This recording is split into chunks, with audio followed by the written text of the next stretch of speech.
Недавно в Бразилии произошел поразительный случай. Двухлетний Кельвин Сантос скончался в больнице от пневмонии. Однако, когда родственники явились попрощаться с усопшим, тот ожил. Правда, ненадолго. Родители ребенка намерены подать в суд на констатировавших смерть врачей. Между тем, история с Сантосом отнюдь не единственная в своем роде. После того, как в больнице зафиксировали смерть мальчугана, его тело выдали родственникам для похорон. За час до церемонии оно находилось дома у Сантосов в открытом гробу. Внезапно мертвый Кельвин сел и попросил воды. Это буквально шокировало отца ребенка Антонио Сантоса и еще нескольких человек, находившихся в комнате. Они подняли крик, однако Кельвин вновь опустился в гроб и больше уже не подавал признаков жизни. Его вновь отвезли в больницу, где врач, как и в первый раз, подтвердил, что он мертв. Между тем моментом, когда медики впервые зафиксировали смерть, и временным оживлением прошло 20 часов. На всякий случай Сантосы решили подождать с погребением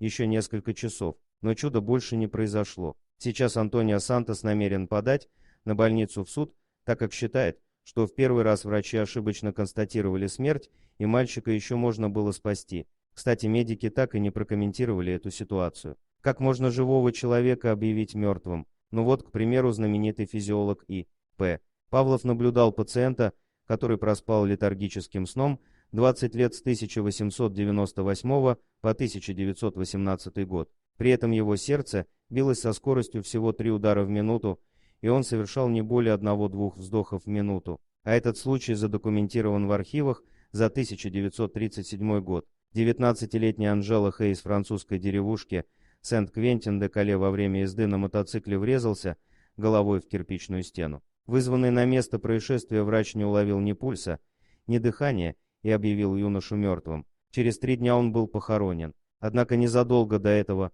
отец Анжелы застраховал его жизнь на 200 тысяч франков, и страховая компания решила расследовать этот случай. Инспектор потребовал эксгумировать тело для выяснения точной причины смерти. Поэтому всего 2 дня спустя после похорон могилу вскрыли и отправили тело в бюро судебно-медицинской экспертизы в Бордо. А там патологоанатом обнаружил, что труп еще теплый. Покойника отправили в больницу. Эксперты пришли к выводу, что черепно-мозговая травма, которая привела к глубокой коме, резко сократила потребность организма в кислороде, иначе юноша скончался бы в могиле от удушья.